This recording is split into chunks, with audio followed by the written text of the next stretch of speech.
वो मेरे से करीब 4-5 महीने पहले 4-5 महीने पहले मेरे से पहले गुरुजी ने उसको अपने दोस्त में लगाया था, और उसको करीब 2 साल से उसका एक फ्रेंड था जो गुरुजी की संगत है।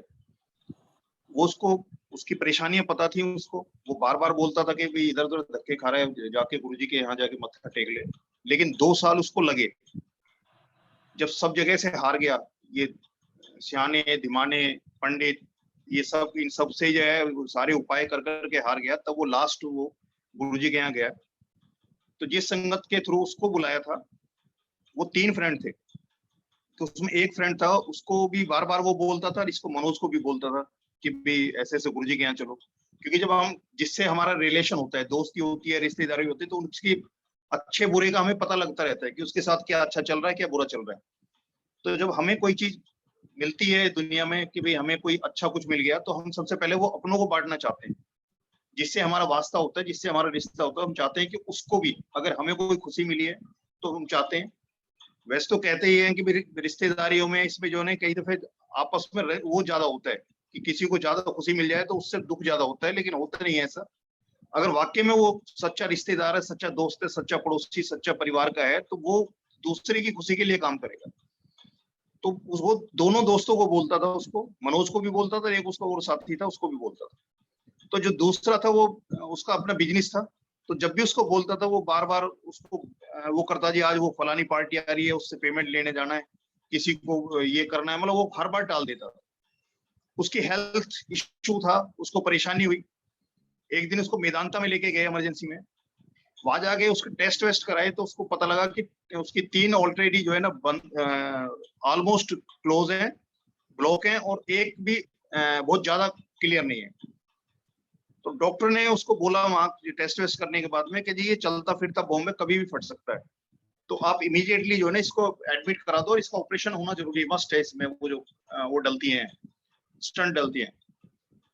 तब उस दिन उसको गुरुजी की याद आई, तो उसने अपने परिवार वाले जो उसको लेके गए थे उसको बोला, कहने के एक काम करो, आज मेरे को घर ले चलो और कल मेरे को आके भर्ती करा देना, आज लेकिन घर लेके चलो।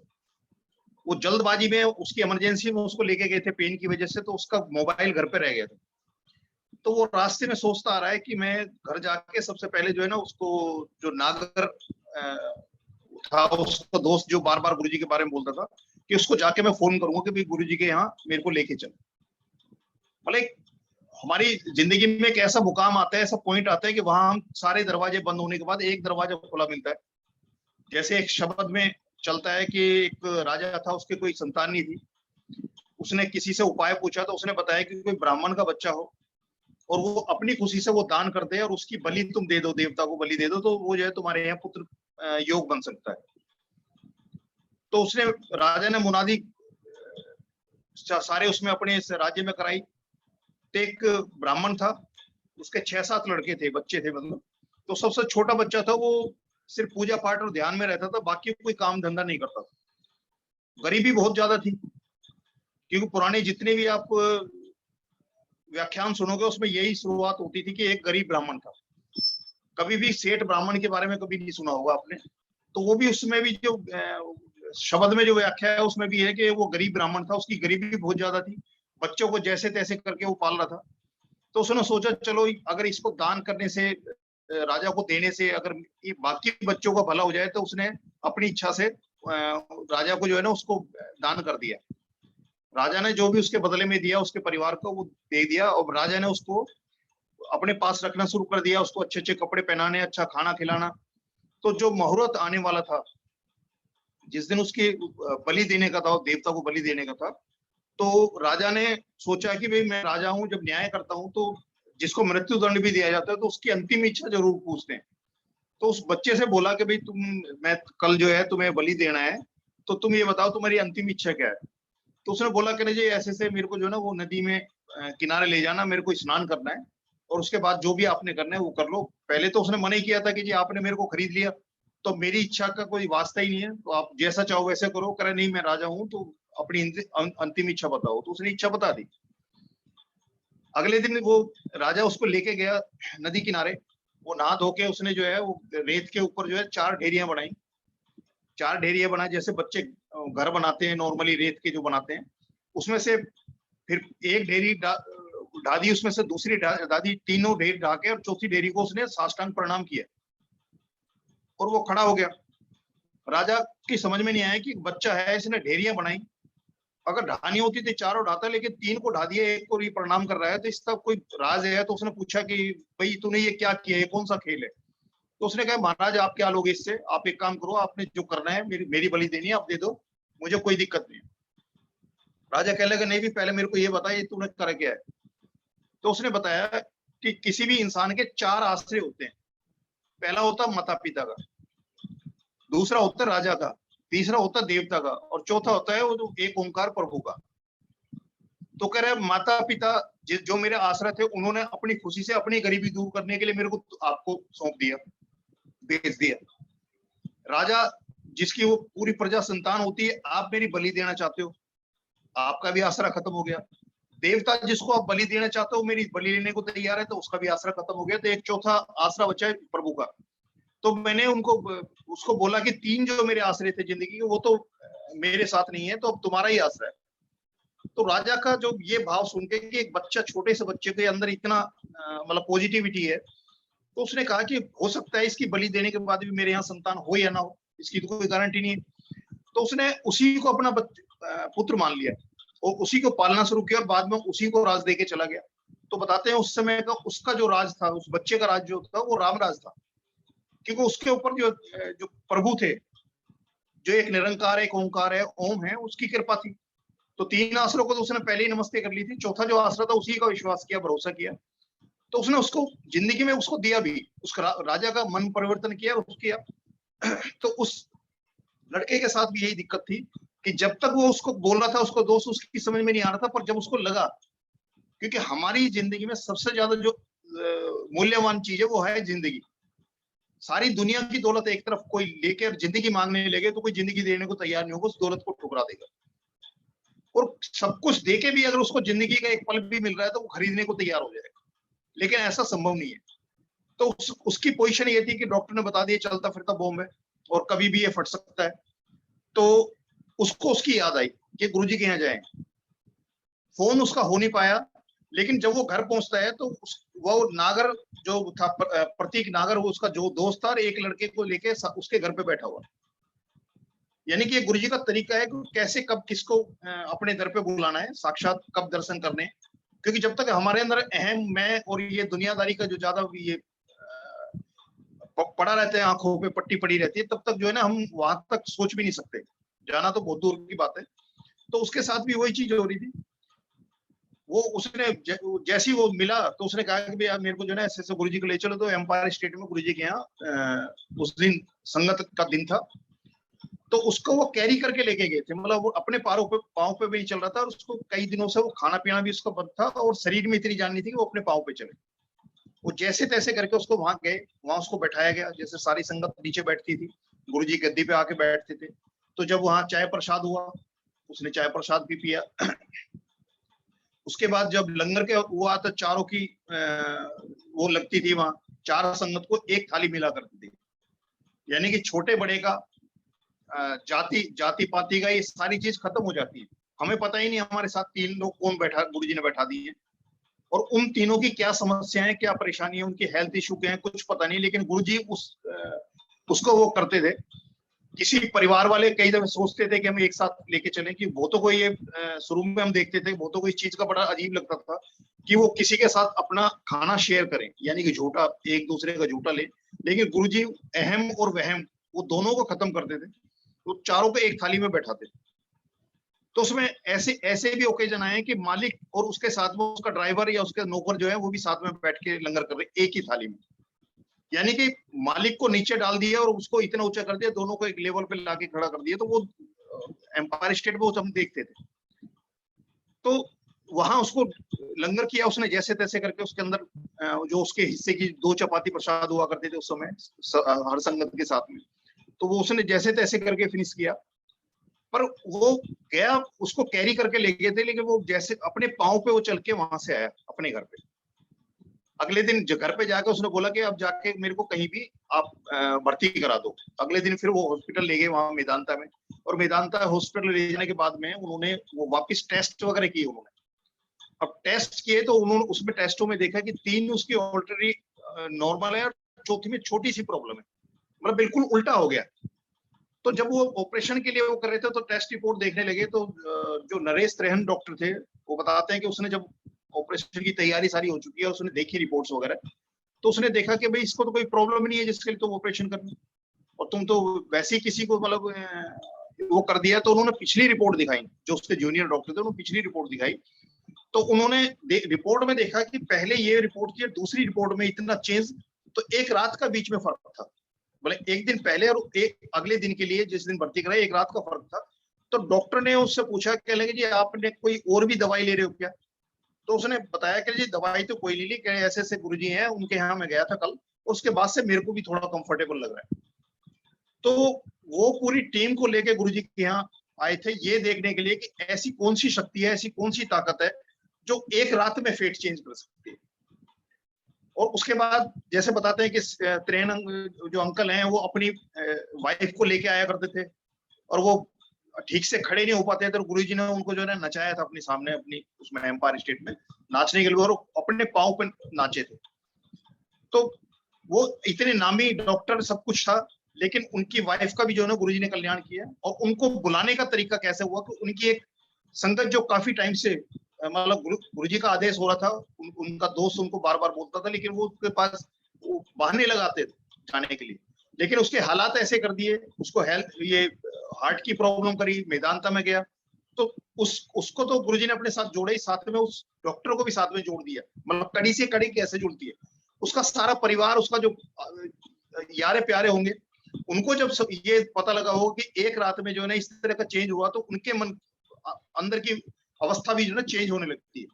तो यही गुरुजी का वो है कि अंदर के जो भाव हैं, दुर्भाव को खत्म करके जब सद्भाव आना शुरू हो जाता है, तो ऑटोमेटिकली हमारी जिंदगी में चेंज होता है, नेगेटिविटी खत्म होकर पॉजिटिविटी जब आती है चेंज होता है।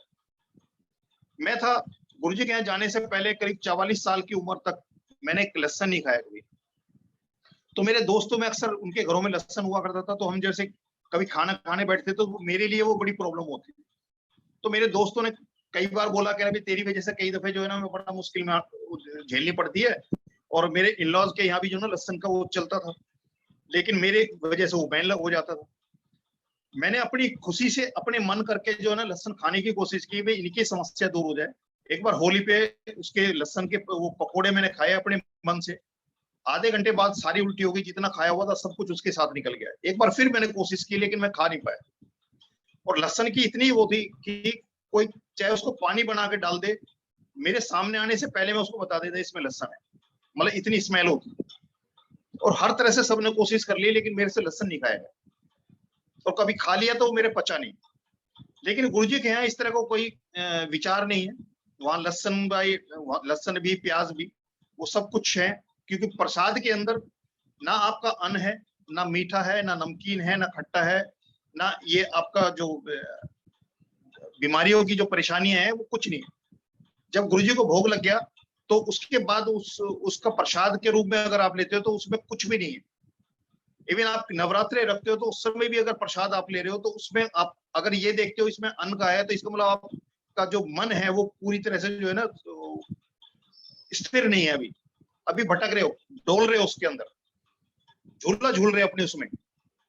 तो गुरुजी के यहाँ एक मेरे को लंगर में मिला, पता तो मेरे को लग गया कि हाँ इसके अंदर गुरुजी के उसमें प्रसाद में लहसन है, लेकिन क्योंकि वहां बैठ के कोई विचार करने की कोई सोच ही नहीं थी। एक तो 4 लोग साथ बैठते हैं तो हर एक का अपना अपना वो होता है, लेकिन सब सामने गुरुजी बैठे हैं, उधर लंगर कर रहे हैं, तो वहां कुछ था ही नहीं। इवन तेज सांस चलने का भी बड़ा वो होता था, सांस भी ज्यादा वो नहीं थी, पिन ड्रॉप साइलेंस हुआ करती थी वहां गुरुजी के। और शब्द इतनी वॉल्यूम में थोड़ा लाउड वॉल्यूम में चलते थे कि हम आपस में कोई बात भी ना कर पाए। बात करें तो उसको ज्यादा सुनने के लिए भी ज्यादा ध्यान देना पड़े और बोलने के लिए ऊंचा बोलना पड़े, तो वहां अपना वो चलता था। तो मैं वहां लहसन किया, तो मन में एक बार मेरे अंदर आया कि कहीं ना कहीं हो सकता है आज लहसन खाया है तो अभी तो ये कुछ नहीं करेगा, लेकिन बाद में शायद ये गड़बड़ करे, लेकिन वो लहसन मेरे पच गया। तो उसी दौरान में मेरा एक दोस्त था, उसका मेरे को पता लगा वो बीमार है, तो काफी बीमार है, घर पे वो छुट्टी लेके जो है ना वो मेडिकल पे बैठा हुआ है घर पे। तो लंच में मैं एक बार उसके यहाँ गया, नॉर्मली मैं सुबह खा के जाता था, शाम को खा के खाता। लंच का मैंने कोई मेरा प्रोविजन नहीं था पूरी लाइफ में। आखिरी के 3 साल डॉक्टर के डराने से मैंने आंटी लंच बांध दिया करती थी मेरे को। तो मैं उसको देखने गया, ये गर्मियों की छुट्टियों के दिन थे इसके, 2006 की जो जून की जो बच्चों की छुट्टियां पड़ती हैं। मैं उसके यहाँ गया तो उन्होंने, उनकी वाइफ ने जो है ना बोला, कह रहा भाई साहब वो उसके, उनकी जो ननद आई हुई थी, मेरा दोस्त है उसकी सिस्टर आई हुई थी बच्चों को लेकर छुट्टियों में। तो कहने लगे भाई उन्होंने जो है ना वो बनवाए हैं भटूरे, छोले भटूरे। कह रहा आप भी आपको लिए मिला दूं। मैंने कहा मैं तो लंच करता नहीं। कह रहा लंच थोड़ी मैं कह रही हूँ, वो तो उन्होंने बनवाया तो आप भी ले लो। तो मैं कहने लगा मैं चलो एक ले आओ मेरे लिए। तो वो रसोई के अंदर गए और फिर वहां से इशारा करने लगे मेरे दोस्त को। तो मेरी समझ में आ गई कि हो ना हो, क्योंकि उनके यहाँ परमानेंट लेसन चलता था, तो उनको वो लसन का उनको होगा। तो मैंने उनको बोला, मैंने भाभी जी आप इधर आओ, आपकी समस्या का इलाज मेरे पास है। तो वो बड़ा वो हुआ कि लगे जी मैंने आपको नोट भी दिया, और घर में आज जो है ना दही है और ना अचार है, और ये बीमार पड़े हैं तो उसमें लहसन पड़ा हुआ है। तो मैंने उनको बताया कि ऐसे सब गुरुजी हैं और उनके यहाँ उसमें प्रसाद में मेरे को लहसन मिला और मेरे को कोई दिक्कत नहीं। अब मेरा कोई विचार नहीं है कि जब वो पच गया तो कोई दिक्कत नहीं, आप ले आओ। तो उन्होंने उनके यहाँ पहले मैं कभी जाता था तो उस लहसन की वजह से कभी वो दही से, कभी अचार से, इस तरह से अगर रोटी देनी पड़े तो वो इस तरह से दिया करते थे। तो उन्होंने देखा कि इतने सालों से जो लोग लहसन को इस्तेमाल नहीं कर रहा, और वो बताते हैं कि खाने के बाद उल्टी हो जाती है और उसको पच गया। तो इसके उसमें वो गए थे गुरु जी के। तो उनकी जो मेरी दोस्त की वाइफ थी, उनको प्रॉब्लम थी कि 4-5 साल से वो जमीन पे नहीं बैठते थे पालती मार के। उनको रीढ़ की हड्डी में कोई हेल्थ इश्यू था, उसकी जो L4-5 या इस पे कहीं प्रॉब्लम थी, तो डॉक्टर ने नीचे बैठने से मना कर दिया। तो सहारा लेके बैठते थे और सहारा लेके उठ पाते थे, किसी के सहारे से अपने आप इंडिपेंडेंट नहीं होता था। तो पहली बार मेरे साथ जब गए एम्पायर स्टेट में, तो वहां अंदर जैसे गए तो वहां देखा गुरुजी का, जैसे पहले सिविल कपड़ों में गुरुजी हुआ करते थे, टी शर्ट हुई, ट्राउजर हुआ, इस तरह से हुआ करते थे। तो गुरुजी जैसे बैठे थे तो हम सारी जो संगत थी वो नीचे बैठते थे, कालीन बिछा होता था। तो सब बैठे थे, उनकी वाइफ भी बैठ गई, यहाँ जो मेरे दोस्त की वाइफ भी है वो भी बैठ गई। मतलब उनके दिमाग में ये चीज रही नहीं कि वो अपना बैठ नहीं पाते ठीक से। तो जब गुरुजी चोला डालने के लिए अपनी गद्दी से उठे तो सारी संगत उठती थी उनके ओनर में, गुरुजी के उसमें, तो वो भी साथ में उठ गए। उसके बाद जब गुरुजी चोला डाल के आए तो फिर सारी संगत उठी, और जब गुरुजी अपने उस पे बैठ गए तो फिर वो सारी संगत नीचे बैठ गई। तो ये जब लंगर का वक्त आया तो तब भी ये प्रोसेस हुआ कि जो एक्स्ट्रा जो उसमें आते थे, जिनको 4-4 की उसमें बैठा दिया जाता था, उसके बाद जो ज्यादा संगत होती थी उनको बाहर वेट करने के लिए बोलते थे। क्योंकि हम लोग जल्दी गए थे तो उनका पहले ही उसमें 4 में नंबर आ गया।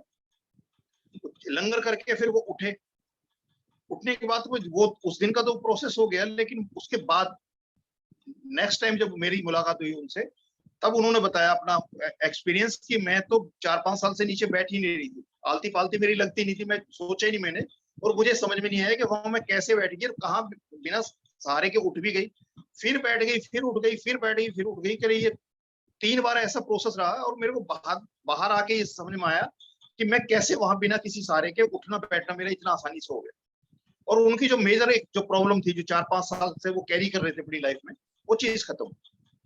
तो हमारी जिंदगी में जो हमारी जिंदगी को मतलब परेशानी यानी कि बैरियर का काम करते हैं या ऑब्स्टेकल्स होते हैं जो हमारी जिंदगी को रोकते हैं कि ऐसा ना करो, ये ना करो, वो चीजें एक ही बार में खत्म कर देते।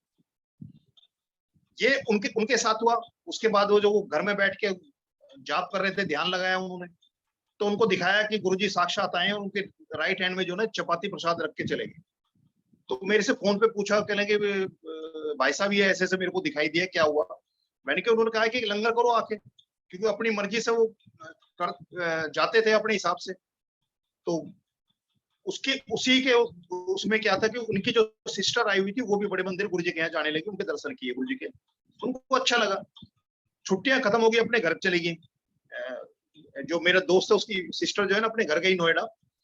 उनके हस्बैंड का क्या था कि वो टोटल नास्तिक थे, कोई पूजा पाठ नहीं, ना करते थे ना करने देते थे।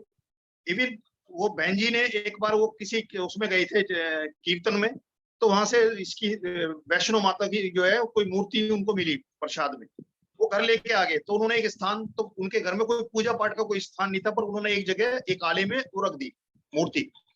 उसके हस्बैंड शाम को आए, और शाम को आके वो देखते ही जो है ना, वो उसको फाड़ के जो है ना उसमें कूड़ेदान में डाल दिया, और उनको मतलब 1 हफ्ते तक उनको जीने नहीं दिया। इस तरह का हाल था, मतलब टोटल नास्तिक, न करे न करने दे किसी को, मानने दे। जब वो गए भाई साहब के यहाँ से, जो अपने यहाँ से गए और गुरुजी के यहाँ गए जाते थे, तो उन्होंने बच्चों ने अपने फादर से जिक्र किया, उन्होंने हस्बैंड से किया, भाई की सिस्टर ने, कि जी ऐसे ऐसे भाई साहब के साथ गए थे वहां गुरुजी के यहाँ, बड़ा अच्छा लगा हमें, और क्या हमें ले चलोगे क्या? तो वो पहली बार ऐसा हुआ कि ऐसी किसी मंदिर की जाने की बात हुई और उन्होंने पलट के कोई उल्टा सीधा नहीं बोला, और उन्होंने मतलब बोला कि भी ऐसा है, एज ए ड्राइवर में जाऊंगा, अंदर मेरे को जाने के लिए मत कहना, और अंदर जो कुछ करके आना मैं तुम्हारी बाहर वेट करूंगा। तो उन्होंने, उनको इतना ही बहुत लगा, और कह रहा एक बार जाऊंगा, दोबारा कभी जिंदगी में मेरे को बोलना मत कि किसी मंदिर में जाना है या किसी गुरु के यहाँ जाना है। उनको ये था कि चलो एक बार तो इन्होंने किया, तो वो उनको लेके आगे बच्चों को समझा दिया उन्होंने कि कोई जिक्र नहीं करेगा, कोई बातचीत नहीं करेगा इस बारे में, और चुपचाप आज ये मान गए तो कोई बात नहीं, ये ना जाए कोई बात नहीं, हम हो जाएंगे। वो गए, लंगर का दिन था बड़े मंदिर में, तो उन्होंने वहां जब गए, वहां बड़े मंदिर उनको लेके गए, तो उन्होंने देखा कि वो अंदर गए और पीछे से भनक लगी उनको, जैसे टर्निंग, एक टर्न हुआ उनका, तो उनको लगा कि उनके हस्बैंड भी पीछे से आ रहे हैं। तो उन्होंने बच्चों को मना कर दिया, पीछे मुड़ के मत देख, कि कभी उनको लगे आ रहे हैं तो आने दो, कोई बात नहीं। तो आए, आके सारे प्रोसेस में थे, लेकिन वो मंदिर के अंदर एक आमने सामने नहीं हुए। मंदिर के बाद जब वो गए वापस, तो उनको ये लगा अभी तक तो ये कुछ बोले नहीं, लेकिन वापस में ये अपने जो प्रवचन उनके होते थे वो सुनाना शुरू करेंगे। पर उन्होंने कुछ बोला नहीं, और उसके हस्बैंड ने भी कुछ नहीं कहा घर तक, चुपचाप गए, रात को लेट अवर्स में गए थे, तो वहां जाके सो गए। एक बार बोला था चले गए, खत्म हो गया। वो अपने ऑफिस जाते हैं उनके हस्बैंड, और 3 बजे के करीब फोन आता है उनका, अपनी वाइफ को बोलते हैं, मतलब मेरे दोस्त की सिस्टर को बोलते हैं, कह रहे अरे वो चलना है क्या? वो कहने लगी कहाँ? कह रहे कल जहाँ गए थे ना गुरु जी के यहाँ। वो कह लेंगे आपने बोला था कि एक बार जाऊंगा और दोबारा कभी बोलना मत मेरे को। कह रहे नहीं, सुबह से ऐसा लग रहा है जैसे वो मेरे को बुला रहे हैं, मतलब खिंच खिंच पड़ रही है इस तरह से। तो वो कहने लगे आप भाई आपने मना किया था, आप ले जाओगे तो हम चले जाएंगे। तो उनकी जिंदगी की सबसे बड़ी जो समस्या थी, वो कह रहे हैं कि मैंने तो उसी दिन गुरुजी को मान लिया और गुरुजी को पा लिया कि जिस दिन मेरे हस्बैंड की इतनी नेगेटिव जो वो थिंकिंग थी उनकी, पूजा पाठ के बारे में, गुरुओं के बारे में, देवी देवताओं के बारे में, ये सब कुछ उन्होंने एक ही झटके में खत्म कर दी। तो मेरी जिंदगी तो वैसी स्वर्ग बना दी। मतलब ये गुरुजी का तरीका है, क्योंकि जो टोटल नास्तिक है, इसका मतलब उसकी जो स्लेट है वो बिल्कुल साफ है, उसमें कोई इबारत नहीं लिखी हुई, और उस पर लिखना बड़ा आसान है। और हम 10 जगह 10 उनको मानते हैं, 10 तरह की हम व्यवस्था रखते हैं अपनी उसमें। तो हमने क्या है कि हमें यही नहीं पता कि हमें कौन सी पैथी से हमारा आराम हो रहा है। हम आयुर्वेदिक भी ले रहे हैं, एलोपैथी भी ले रहे हैं, होम्योपैथिक भी ले रहे हैं, यूनानी भी ले रहे हैं, सब कुछ ले रहे हैं, ये नहीं पता हमें ठीक कौन कर रहा है। एक विश्वास के साथ चल रहा है कि कोई तो लग रही होगी इसमें। लेकिन गुरुजी महाराज के यहाँ है कि हम कितने देवी देवताओं को मानते हैं, किसको मानते हैं, किसी का कोई अनादर नहीं होता। कि गुरुजी को मत्था टेकने के बाद जितने भी सृष्टि में आज तक के अवतार हैं, और जितने भी देवी देवता हैं, जो 33 कोटि जो देवी देवता हैं, उन सबको मत्था टेकता है, क्योंकि वो सारे भी उनके साथ मत्था टेकते हैं। क्योंकि जब वो एम्पायर स्टेट जाया करते थे, जैसे गुरुजी कई दफे जो सेवादार हुआ करते थे संगत, तो उनसे बोलते थे भी आज कितनी संगत, तो जितने वो साक्षात बैठ के जाया करते थे कि भाई एक बार में इतने लोग बैठते हैं, इतने राउंड हो गए, तो उसके हिसाब से वो बताया करते थे। तो तब गुरुजी उनको बोला करते थे कि कमलिया इतने लोग थे कि देवी देवता भी तुम्हारे साथ बैठ के लंगर करते हैं, मतलब वो भी इस लंगर को तरसते हैं, जो महाराज का जो लंगर है। तो हमें नहीं पता कि वो हमें हमारे साथ किसको बैठा के और किस रूप में बैठा के वो हमारा कल्याण करते हैं। तो ये तो गुरुजी को पता है, तो इनको मत्था टेकने से। क्योंकि एक बार एक गुरुजी की संगत थी, वो उसकी अपनी पड़ोसन के साथ जो है ना, वो बोलती थी कि भाई ऐसे ऐसे गुरुजी के यहाँ जाते हैं, चलो बड़ा अच्छा लगेगा। तो वो नहीं मने करते थे। तो कई बार बोलने के बाद एक बार उनके मन में आया कि पड़ोसी हैं, कभी भी टाइम बे टाइम काम आ जाते हैं। तो कई दफा हम कोई रिश्ता निभाने और ऐसा कोई साथ निभाने के लिए ना वो करते हैं। मेरे मन में नहीं है, मेरी इच्छा भी नहीं है, ना मैं मानता हूँ, लेकिन दूसरे के कहने से हमें पता है कि ये सामाजिक तौर पे हमारे साथ हमारे काम में खड़ा होता है। आज मैं इसको मना कर रहा हूँ बार बार, और कल को हो सकता है ये बुरा मान जाए। हालांकि बुरा मानने वाली बात नहीं है कि, लेकिन वो आंटी ने उनका मन रखने के लिए गुरु जी के यहाँ बड़े मंदिर आए। एंट्री करने से पहले उन्होंने, क्योंकि वो माता रानी की पूजा करते थे, तो उन्होंने माता रानी को हाथ जोड़े कि मानते तो तुम्हें ही है, और मैं इनके कहने से गुरु जी के यहाँ मैं आ गई हूँ, तो मतलब इसमें तुम्हारी कोई अवहेलना नहीं। उन्होंने वो मत्था टेका, जो प्रसाद वगैरह जो लेना था, गुरु जी ने जो प्रसाद दिया वो लिया, और वापसी में उनको एक गुरु जी के स्वरूप मिल गए, गुरु जी के एक फोटो उनको मिल गई। अब क्योंकि वो तो इस भाव से आए नहीं थे कि गुरु जी को मानने लगे, मनाने लगे, कुछ भी नहीं आए थे, वो तो उनकी वजह से आए।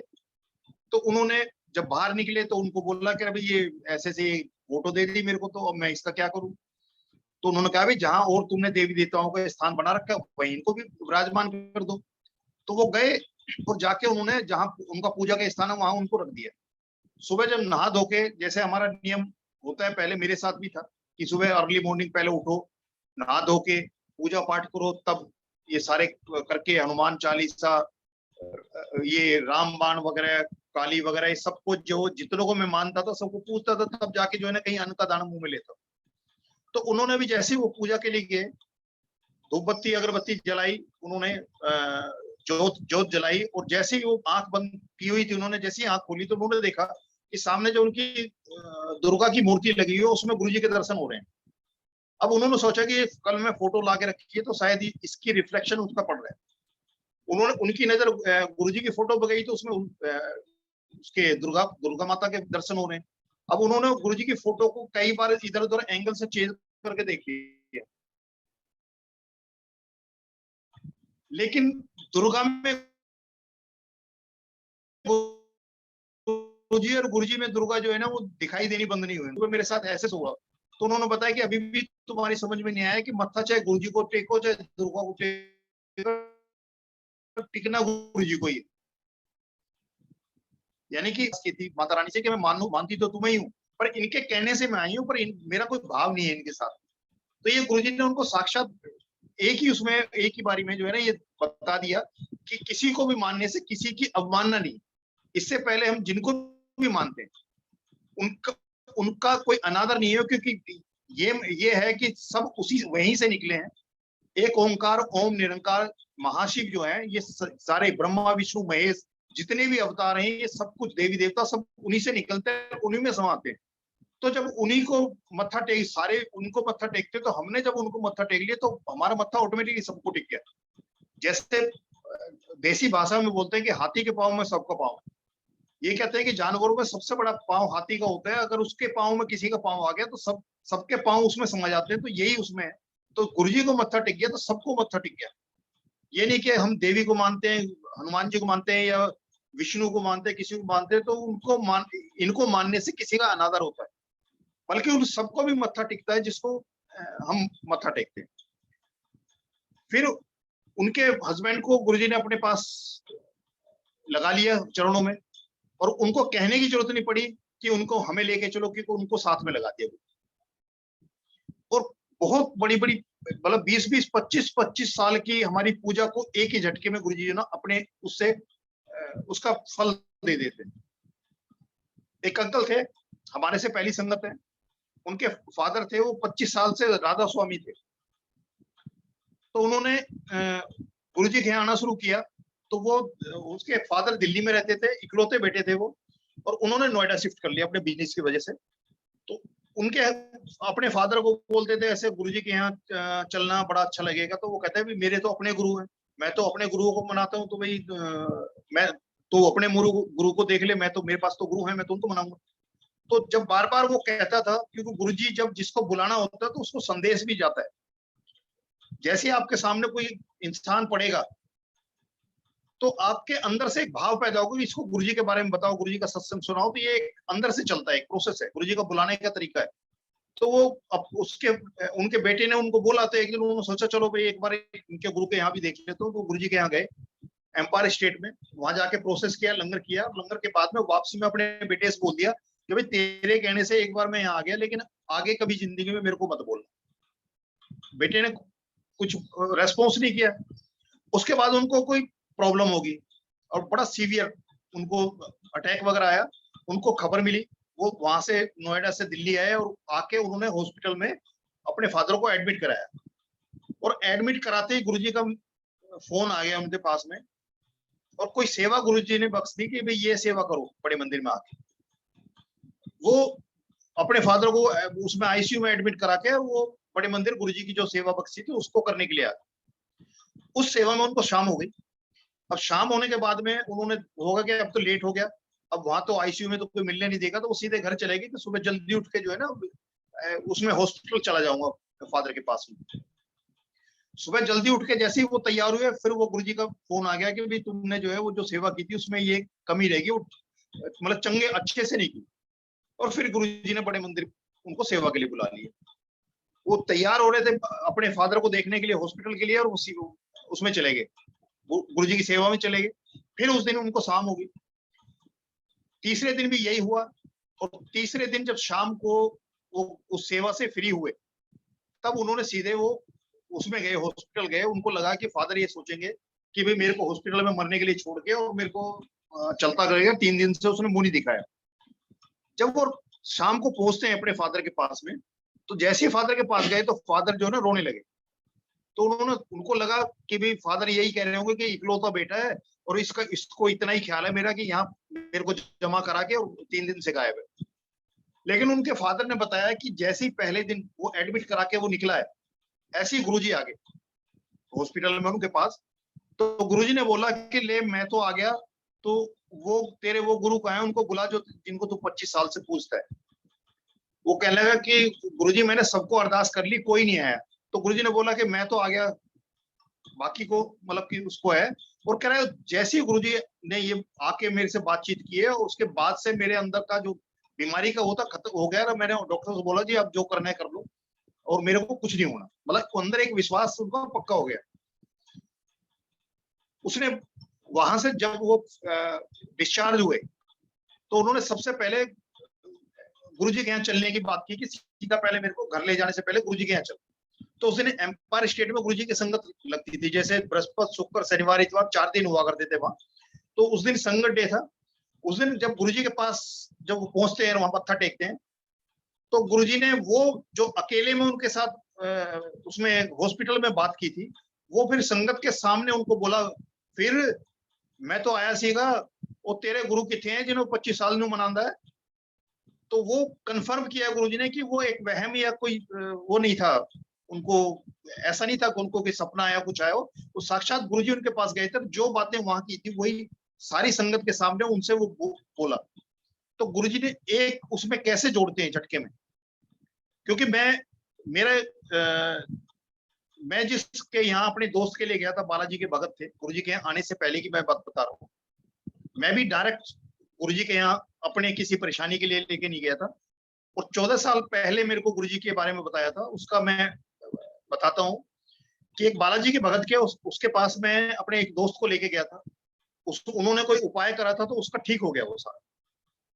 तो मैं क्योंकि 74 से रामलीला में हनुमान जी का रोल करता था, और मेरे जो प्रथम जो देवता जो जिनको मैं मानता था पूजता था वो वही थे, तो वो बालाजी के भगत थे, तो मैं उनके यहाँ जाया करता था। तो वो 20-25 साल से गद्दी लगाते थे बालाजी और बहुत लोग आते थे उनके यहाँ। मेरे दोस्त को फायदा हुआ तो मेरा अंदर भी एक विश्वास हुआ कि भाई बालाजी है, क्योंकि मेरी मान्यता भी थी कि बालाजी से बड़ी कोई शक्ति नहीं है। लेकिन एक दिन ऐसी जैसे मैं उनके यहाँ बैठा हुआ था, हम चाय पी रहे थे, तो मैंने उन अंकल को बोला कि आप ये कहते हो कि जब आप गद्दी पे बैठते हो तो जो भी बातचीत होती है, कोई आके अपनी समस्या बताता है तो वो बालाजी में और उसमें बातचीत होती है, आपका उसमें कोई रोल नहीं। तो उन्होंने बोला हाँ। तो मैंने कहा लेकिन एक दिन में 10 लोग आए, 10 लोगों ने बालाजी को अपनी समस्या बताई, और उस समस्या में उन्होंने उपाय भी बता दिया या तरीका बता दिया कि भाई कैसे क्या करना है। 7 लोगों का ठीक हो गया, लेकिन 3 लोग भी अभी भी रो रहे हैं, उनकी समस्या दूर नहीं हुई। तो मैंने कहा मैं समझता हूँ कि बालाजी से बड़ी भी कोई शक्ति है, जिस वजह से वो बालाजी 3 के बारे में फेल हुए। तो हमारी 1-1.5 घंटे इस बारे में बड़ी बातचीत चल रही है, काफी तर्क वितर्क हुआ। और उन्होंने कंक्लूड किया कि हनुमान जी जो है ना त्रेता में रामचंद्र जी के समकालीन है, और द्वापर में सहशरीर आए और त्रेता में भी सहशरीर आए, और उनका शरीर छोड़ने का प्रमाण नहीं। रामचंद्र जी का शरीर छोड़ने का प्रमाण है, कृष्ण जी का भी शरीर छोड़ने का प्रमाण है, और जितने भी अवतार हुए हैं, जो मानव रूप में जिन्होंने अवतार लिया है, अवतरित हुए हैं, उन्होंने सबने इस शरीर का त्याग किया, पंच तत्व का। इवन गुरुजी ने भी वो किया है कि ये जो पांच भूत शरीर था, इसको गुरुजी ने भी त्यागा। जो सबको बख्शते हैं, जिंदगी भी बख्शते हैं, शरीर भी बख्शते हैं, उन्होंने भी इसका, क्योंकि इसकी अहमियत नहीं है। इसके अंदर जो सूक्ष्म शरीर है, अहमियत उसकी है। यात्रा वो करता है, ये शरीर यात्रा नहीं करता। हम चाहे अमरनाथ चले जाएं, चाहे उज्जैन चले जाएं, कहीं भी चले जाएं, ये यात्रा कोई मायने नहीं रखती। वो अंतर की यात्रा है जो वहां तक पहुंचती है, वहां तक जा सकते हैं। तो मैं उनके बालाजी के यहाँ गया, उन्होंने काफी कुछ बताया। मेरे सवाल मेरा था, जवाब उन्होंने जितने भी दिए, पर मेरे अंदर वो सब्र नहीं आया। मुझे लगा कोई तो ऐसी शक्ति है जो उससे कहीं ना कहीं बड़ी है। मैं सवाल छोड़ के आ गया। 2-2.5 महीने बाद फिर मेरा मन किया, मैं उनके घर गया, और घर जाने के बाद मैंने देखा कि जो अखंड ज्योत जलती थी वो गायब, धूप बत्ती अगरबत्ती गायब, वो जो दरबार लगा हुआ था उनके यहाँ, जितने देवी देवताओं को मैं मानता था, जानता, वो सारे कपाट बंद। तो जो चीज मेरे को वहां खींच के ले जाया करती, वो सब कुछ गायब हो। अब उम्र में वो मेरे से ज्यादा थे, तो एकदम से मैं उनसे बात नहीं कर पाया। पर जैसी चाय आई, तो सिप लेने से पहले मैंने उनसे बोला, मैंने कि अंकल सबको नमस्ते कर ली। तो उन्होंने बताया कि हाँ, अब जो मैं साकार से निराकार में चला गया हूँ। और उस दिन हमारी जो बातचीत हो रही थी कि भाई बालाजी से बड़ी भी कोई शक्ति है, इनके बारे में क्यों फेल होते हैं। तो कह रहा मैं ऐसे से जो है ना, जीके में गुरुजी हैं, वो गद्दी पे बैठते हैं, और बाकी संगत जो है नीचे कालीन बिछा होता है, उस पर बैठती है और ध्यान लगाती है। आपका मुंह सच्चा है झूठा है, आप नहाए हो नहीं नहाए हो, कोई मायने नहीं रखता, बस आपका मन सच्चा होना चाहिए। तो उन्होंने बताया, तो उनकी 20-25 साल की बालाजी की भक्ति और गद्दी, वो दोनों एक ही बार गुरुजी ने अपने दर्शन करा के खत्म करा दिया। अब उनके यहाँ कितने लोग आते थे, कितने लोगों का वो हुआ। मेरा एक दोस्त भी था जिसको उन्होंने ताबीज बना के दिया था, गंडा बना के दिया था, और उसकी जिंदगी में चेंज आया। लेकिन एक रास्ता था। मेरा सवाल छोड़ के गुरुजी ने उनको अपनी शरण में लगाया। उन्होंने मेरे को गुरुजी के बारे में बता भी दिया। लेकिन मैं इस अहम में, मेरे को ये हो गया कि मेरी जीत होगी उस दिन, क्योंकि मैं ये कहता था उससे बड़ी कोई शक्ति है, ये प्रूव होगी। जिस शक्ति ने, यानी कि 25 साल की गद्दी को एक झटके में, अखंड ज्योत को सब कुछ खत्म कर दिया, इसका मतलब उनसे कहीं ना कहीं कोई बड़ी शक्ति है। गुरुजी का संदेश मेरे को मिला, गुरुजी की जगह भी मेरे को बताई गई, लेकिन मैं उस अहम में, उस मैं कि मेरी जीत हुई, मैं 14 साल बिताए। और 14 साल बाद भी मैं करीब गुरुजी के यहाँ अपने लिए नहीं गया। मेरे ऑफिस में एक लेडी थी, उसके हस्बैंड अपने घर से गए, और उसके इन-लॉज जो है ना उसको टीज कर रहे थे, और इतना टीज कर रहे थे कि उसके साउथ दिल्ली के अंदर उसके हिस्से में करीब 750 का जगह है। वो चाहते थे कि इसका हस्बैंड भी चला गया और ये भी अपनी बच्चियों को लेके चली जाए, तो ये सारी प्रॉपर्टी उनके हिस्से में आ जाए। तो उसको तरह तरह के वो कर रहे थे, जो उसका साथ देता उसके साथ भी वारदात करते थे। तो मैं ऑफिस में था, पता लगा, तो 2-3 जगह मैं उनको लेके गया। एक तांत्रिक के पास मैं उनको लेके गया, वहां उसने 21,000 रुपए मांग लिए। तो हम वहां से उठ के चले आए। तो मुझे लग रहा था कि आज मैं इसका साथ दे रहा हूँ, कल को इनके इन-लॉज साइड वाले मेरे साथ कोई वारदात करेंगे तो मैं भी इसका साथ छोड़ दूंगा। तो मेरे मन में था कि बीइंग ए लेडी, ये कहीं इज्जत से भी जाएगी और पैसे से भी जाएगी। जो जगह जगह ये दुकानें बनी हुई हैं, ये लोग लूटते भी हैं, हर तरह से लूटते हैं। तो मेरे मन में वो चल रही थी। तभी वो मनोज अंकल थे जो गुरुजी के पास मेरे से 5-6 महीने पहले से जाना शुरू किया था उसने। उससे मेरी मुलाकात हुई और मैंने उससे पूछा भी कैसा चल रहा है, क्योंकि उसकी अपनी लाइफ में 1 साल में 29 एक्सीडेंट और 3 मोटरसाइकिल खत्म हुई थी। तो उसने बताया, भाई साहब जब से गुरुजी के यहाँ जा रहा हूँ तो एक्सीडेंट तो वैसे ही हो रहे हैं, पर मोटरसाइकिल में या मेरे शरीर में कोई दिक्कत नहीं आ रही। तो मैंने उसको बताया, मेरे ऑफिस में ऐसे लेडी है और बहुत परेशान है, उसके हालात ऐसे हैं कि या तो समस्या दूर हो जाए या वो चारों बच्चियों को लेके सुसाइड कर ले, मर जाए। क्योंकि हम जब सारे रास्ते हमारे खत्म हो जाते हैं तो हम ये सोचते हैं समस्या तो हमसे दूर नहीं हो रही, तो हम अपने आप को खत्म कर लें तो समस्या ऑटोमेटिकली खत्म हो जाएगी। तो ऐसी स्टेज पे थे वो। उसने बस इतना बोला मेरे से कि भाई साहब जब ऐसे हालात में होता है तो विश्वास करना उसकी मजबूरी है, पर वो जगह जगह धोखा खाया होता है तो उसका जल्दी से विश्वास नहीं होता। तो आप एक बार पहले गुरुजी के यहाँ जाओ। आप जब गुरुजी के दर्शन करोगे, आपको जो महसूस होगा, तब उनसे बोलोगे तो आपकी बात का असर ज्यादा होगा।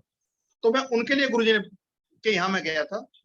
डायरेक्ट गुरुजी ने नहीं था, पर गुरुजी ने एक रास्ता बनाया कि उनके प्रति मेरे अंदर जो एक वो था कि ये कहीं ना कहीं जाके ऐसे हालात में है और आज जिंदगी से लड़ते लड़ते हार जाएंगे, तो उनकी वजह से मेरे को गुरुजी ने बुलाया था। और ये गुरुजी का अपना तरीका है, किसको कैसे बुलाते हैं। क्योंकि मेरा एक दोस्त जो जिसका मैं धर्म भाई हूँ, उसको मैं जब भी जाता था, वो पहले तो गुरुजी के यहाँ 4 दिन 5 दिन तो वहां 4 दिन एम्पायर स्टेट, 5वां दिन बड़े मंदिर, और 2 दिन कभी कहीं सत्संग या सेवा की जरूरत होती थी उसमें जाते थे, तो 7 दिन लगभग गुरुजी की सेवा उसमें रहती थी। तो दोस्तों से जो वीकली एक हमारी मीटिंग होती थी उसमें जाना बंद हो गया। कई ऐसी जगह जहां मतलब टाइम है, चलो उधर घूम आते हैं, इधर चलाते हैं, वो सारी चीजें खत्म। यानी कि जिंदगी से आपकी वो चीजें, वो लोग जो आपकी जिंदगी में व्यवधान पैदा करते हैं, वो ऑटोमेटिकली वैनिश होना शुरू हो जाते हैं। आपके लिए गुरुजी टाइम ही इतना नहीं छोड़ते कि वो आपको डिस्टर्ब कर सके। तो उसी उसमें होता कि मैं उनके दोस्त के पास जाता था, कभी ऐसा टाइम लगता था तो हफ्ते में 2 हफ्ते में उनके मैं जाया करता था। लेकिन जब गुरुजी के जाने लगा तो बड़ा मुश्किल हो गया वहां जाना, क्योंकि लगभग मैं होता था, मेरे दोस्त फोन करते थे, तो कभी जब वो फोन करते थे मैं गुरुजी के यहाँ जा रहा हूँ, फोन किया उन्होंने गुरुजी के यहाँ से आ रहा हूँ, या गुरुजी के यहाँ हूँ मैं, ये 3 ही बातें होती थी उनसे। तो एक मेरा दोस्त था, वो कह रहे थे अच्छे गुरुजी मिले तेरे को तो हमारा दोस्ती छीन लिया। तो मैं उनको बोलता था, मैंने कि गुरुजी ने तो एक बहुत अच्छा एक रास्ता दिखाया और मेरे को पहले बुलाया, तुम्हारा सबका है कि तुम सब लोग भी आ जाओ। लेकिन वो दोस्त था एक, उसका तो ये मानना था कि हॉस्पिटल, थाने, कोर्ट तभी तो जाना हो जब हमारी कोई समस्या हो। हम बीमार नहीं है तो रोज हॉस्पिटल क्यों जाएं, हमारी कोई समस्या नहीं है तो थाने में जाके हाजिरी क्यों दें।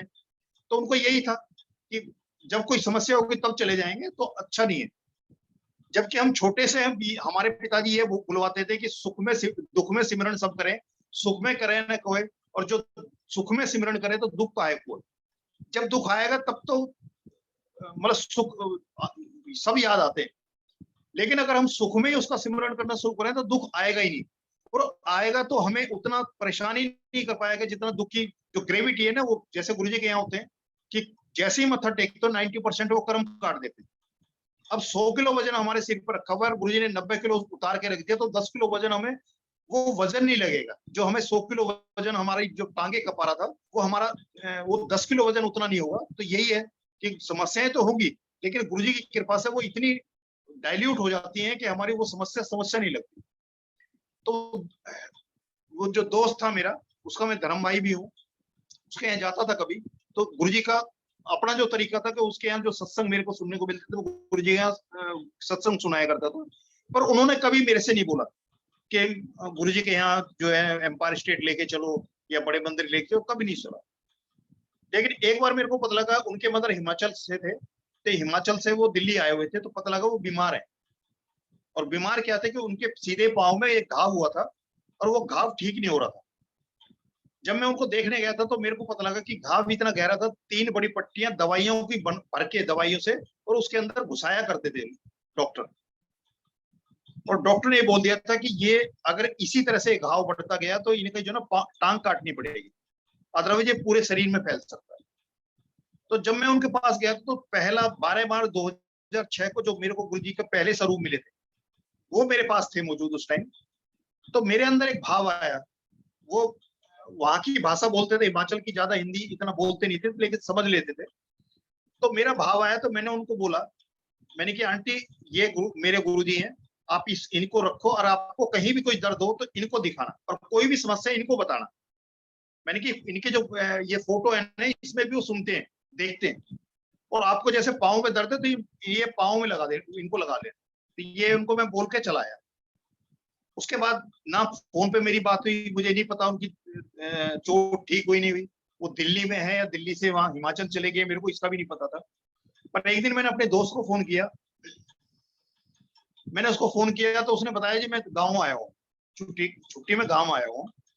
उसने ये नहीं बताया कि मेरे मदर एक्सपायर हो गई, क्योंकि अगर वो मेरे को बताता तो बीइंग धर्म भाई जो है ना, मेरे को जाना था उसके उसमें उनकी क्रिया वगैरह में मेरे को जाना होता। लेकिन गुरुजी को पता है कि किसको कहाँ रखना है, तो उन्होंने वो खबर ही मेरे तक नहीं आनी। लेकिन उसी के बाद एक उसका ऑफिस का जो कुलीग था उससे मेरी बात हुई फोन पे, तो उसने बताया कि रंजीत भाई साहब है, उनके तो मदर एक्सपायर हो गए और वो उसके लिए गाँव गए। तो सोशल उसकी वजह से जब वो दिल्ली वापस आ गया तो मैंने उसके यहाँ गया। मैंने उनको उनके जो एक होता है, जैसे मरने के बाद हम जाते हैं किसी को ढांढस बताते हैं, ऊपर वाले की ऐसी मर्जी थी, वो सब कुछ हम बोलते हैं। मैं गया उनके यहाँ, तो मैंने जब उनको बताया तो मेरे को लगा कि उनके जो पाँव की प्रॉब्लम थी, वो प्रॉब्लम इतनी बड़ी होगी कि उनकी उससे डेथ हुई। तो उनकी वाइफ ने बताया, मतलब भाभी ने बताया, कह रहे नहीं भाई साहब, वो जो तो 10-15 दिन में ही हील अप होगी थी। जब आप मतलब वो गुरुजी की फोटो देखे गए थे, तो उसके बाद से वो हील अप होगी और वो ठीक ठाक होके गए हैं वहां। और अब जो डेथ हुई है उनकी, उनकी नॉर्मल डेथ है, कोई बीमारी उनको नहीं थी और ना वो चोट उसमें वो थी। उन्होंने एक और चीज मेरे को बताई कि जो वो फोटो आप देखे गए थे गुरुजी की, वो हमेशा अपने साथ में रखते थे, और अगर वो उनकी फोटो उनसे दूर हो जाए तो वो मतलब पूरा हंगामा कर देते जब तक वो फोटो ना मिले। एक सेकंड भी उनके हाथ से वो फोटो नहीं जाती। उनके बच्चों को नहीं पता कि गुरुजी से उनका क्या संबंध रहा, गुरुजी ने उनके साथ क्या करिश्मा किया। उनके पाँव का तो किया ही किया, मुझे पता है और उन आंटी को पता है। वो बच्चे तो बहुत बाद में उनकी समझ में आया कि गुरुजी की कृपा रही, कि जब जब गुरुजी किसी के यहाँ सत्संग सुनाते हैं, अपने बारे में कहलवाते हैं, तो गुरुजी की उसके ऊपर कृपा तब से शुरू हो जाती है। क्योंकि मैंने अपनी भी जिंदगी के वो 14 साल, जब उन अंकल ने मेरे को बताया था कि गुरुजी जीके में बैठते हैं और गद्दी पे बैठते हैं, बाकी संगत है, तो मेरी जिंदगी में भी बहुत कुछ ऐसा घटा है। जब मैं अपनी जिंदगी की किताब के पन्ने पलटता हूँ तो मैं समझता हूँ कि किसी बड़ी कृपा के उस वक्त को मैं नहीं काट सकता था, या उस परेशानी को मैं नहीं काट सकता। तो उनके उसमें भी था। तो उन्होंने बताया कि जब वो डेथ हुई है तो उनकी मुट्ठी में वो गुरुजी की फोटो थी और उनके जो चिता में वो साथ गई। फिर भी उसके बाद भी वो गुरुजी के यहाँ उन्होंने आना शुरू नहीं किया। एक बार मेरे दोस्त को बहुत मतलब बीमारी होगी, और इतनी बीमारी होगी कि उसको जिंदगी के लेने देने पड़ेंगे। तब उनकी बिटिया कहीं सर्विस किया करती थी स्कूल में, उनके साथ में जो उसकी कुलीग थी वो गुरुजी की संगत थी। अब जैसे उनका आपस में जो इंटीमेसी होती है, तो उस संगत ने जो ना उनकी बिटिया को बोला कि ऐसे हमारे गुरुजी हैं और बड़े मंदिर जाओ। तो वो सोमवार को स्कूल खत्म होने के बाद उनके साथ में बड़े मंदिर जाया करते। फिर बड़े मंदिर जाने के बाद में फिर उसने अपने पापा को एक बार वो लेके आई वहां बड़े मंदिर, गाड़ी से बड़े मंदिर लेके गई वो। उस दिन पहले दिन बता रहे हैं कि उन्होंने जो मेरे को अपना सत्संग सुनाया कि चाय प्रसाद मिला था गुरुजी का, वो मुश्किल से पी पाए, कुछ नहीं पी पाए, मतलब अंदर जा ही नहीं रहता, इतनी हालत खराब थी उनकी। लेकिन वो पहली उनके जो मत्था टेका था बड़े मंदिर में, उसके बाद से उनकी उसमें हेल्थ में इंप्रूवमेंट होने लगा, और आज वो उन बीमारी से, उस परेशानी से दूर है। तो तब जब साक्षात गुरुजी गद्दी पे थे, तब उनको गुरुजी ने मैसेज भेजा था। लेकिन उन्होंने उस मौके को, क्योंकि हर चीज, हर का टाइमिंग और प्रायोरिटी गुरुजी की है, इसलिए वो वक्त नहीं था उनका।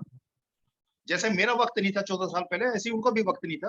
तो उन्होंने भी जो है, जब पहली बार गए तो मेरे को फोन किया उन्होंने कि आज बड़े मंदिर आए हैं और बड़ा अच्छा लगा, मतलब बड़ी पॉजिटिविटी लगी, बहुत बहुत बढ़िया लगा। तो फिर उसके बाद सत्संग गए। सत्संग में भी उन्होंने जाने के बाद लगा कि गुरुजी का सत्संग, क्योंकि जैसे पहली बार जब हम गए थे हमें भी नहीं पता था गुरुजी का सत्संग कैसे होता है, क्या क्या उसकी व्यवस्था होती है, क्या क्या उसका सिस्टम है, कुछ भी नहीं पता था। तो उन्होंने पहली बार गए तो उन्होंने वही बताया कि एक तो बड़ी जो पिन ड्रॉप साइलेंस होती है, कोई सोशल बाजी नहीं, कोई आपस में बातचीत नहीं, एक दूसरे को संगत अंकल आंटी, कोई शर्मा वर्मा नहीं, सब कुछ खत्म। और ये जो अंकल आंटी गुरुजी, हर जो संगत सामने होती थी, चाहे उसकी चाहे छोटा बच्चा हो चाहे बड़ा बच्चा हो, जो मेल है उसको अंकल और फीमेल जो है उसको आंटी बोलते थे गुरु। और यही हमारे बीच में हो गया। तो ये मैं मेरी लाइफ में, पर्सनल लाइफ में ये चीज चली है, क्योंकि मैं जिस कुनबे में, खानदान में मैं पैदा हुआ हूँ, तो मेरे काफी चाचा और बुआ ऐसे हैं जो मेरे सामने पैदा हुए। मेरी शादी काफी पहले हुई है, तो मेरे बच्चे मतलब हैं वो उनकी उम्र के हैं करीब, ऐसे भी हैं। लेकिन वो मेरे उम्र से हमेशा छोटे रहे मेरे चाचा बुआ, वो बाकी जो कुनबे की फैमिली में थे। लेकिन कभी भी, क्योंकि उनका कायदा बड़ा था, कभी भी मैंने उनको बाई नेम नहीं बुलाया अपनी लाइफ में, गुरुजी के आने से पहले ही बता रहा हूँ। और कभी उनके साथ बदतमीजी नहीं, क्योंकि मैंने हमेशा जो कायदा था उनका, चाचा थे या बुआ था, उसको हमेशा मैंने मान के रखा।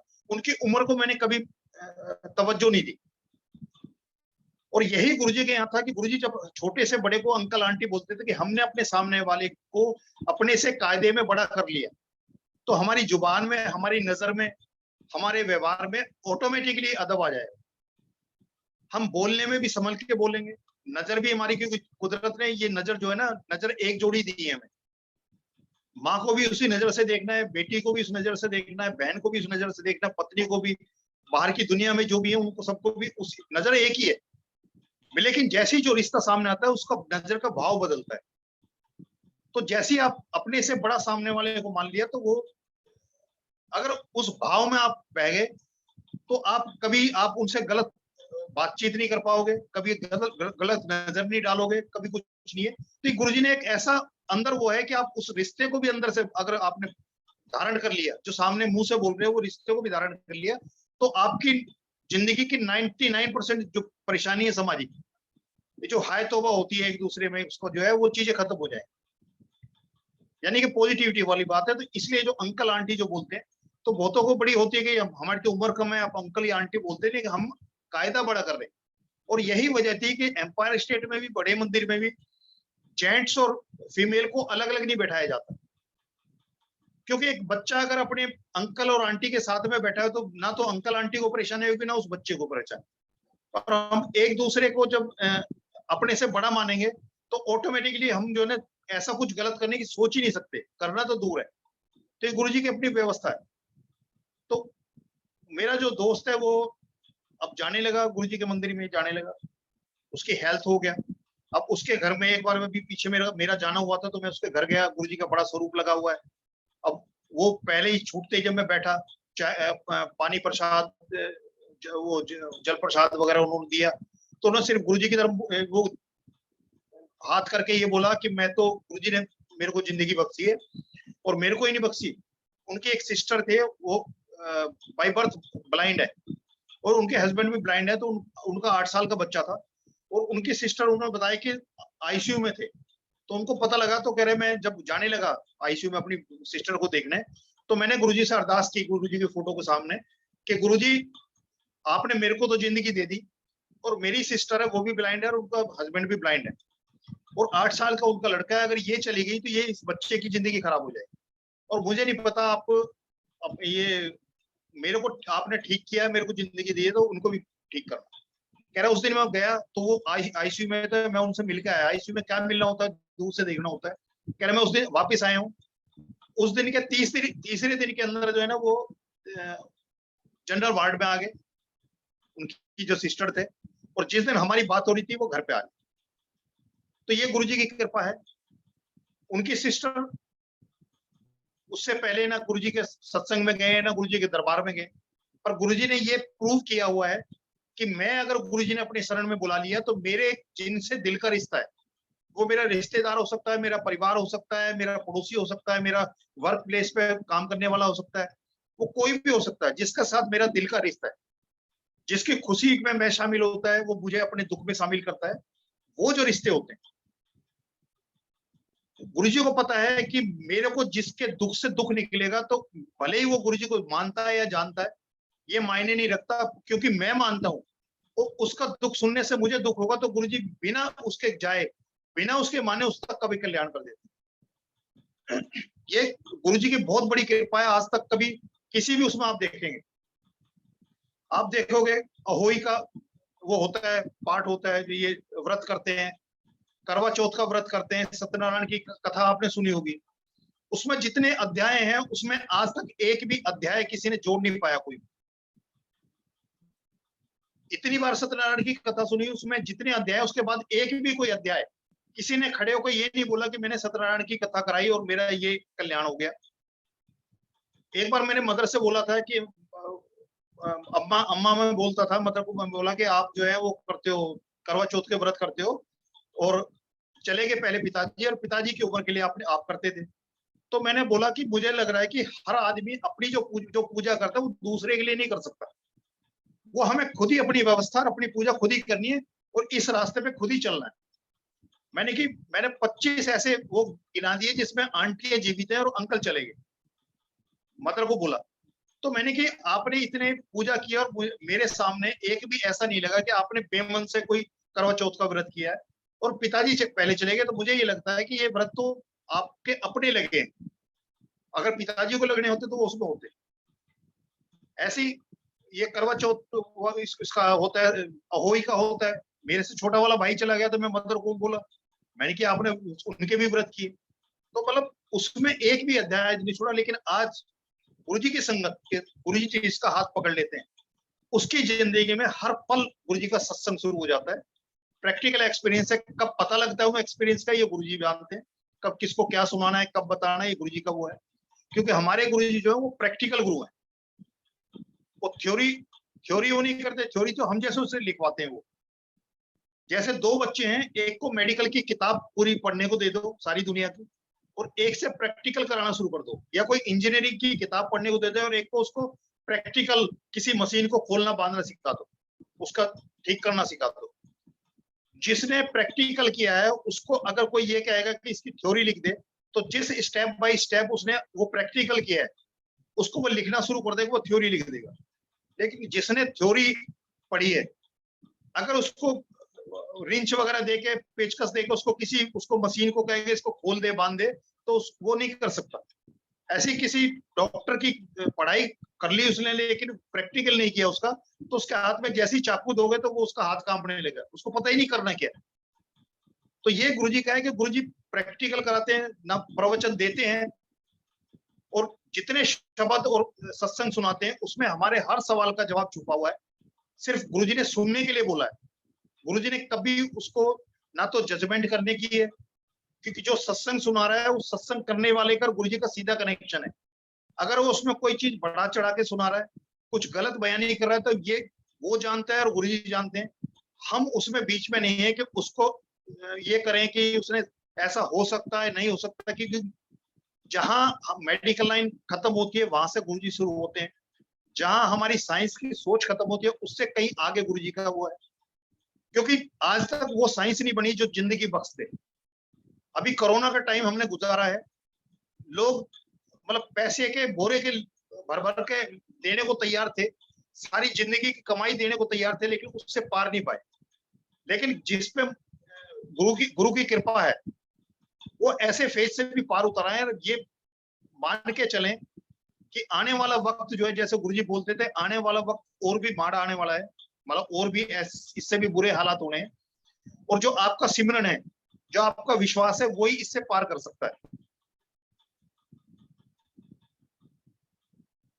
तो आज के लिए गुरुजी का इतना ही है। आगे कभी गुरुजी आदेश करेंगे फिर आपके साथ रूबरू होके जो भाव गुरुजी के लिए और जो गुरुजी का जो सत्संग है वो आपके साथ शेयर करूंगा। जय गुरु।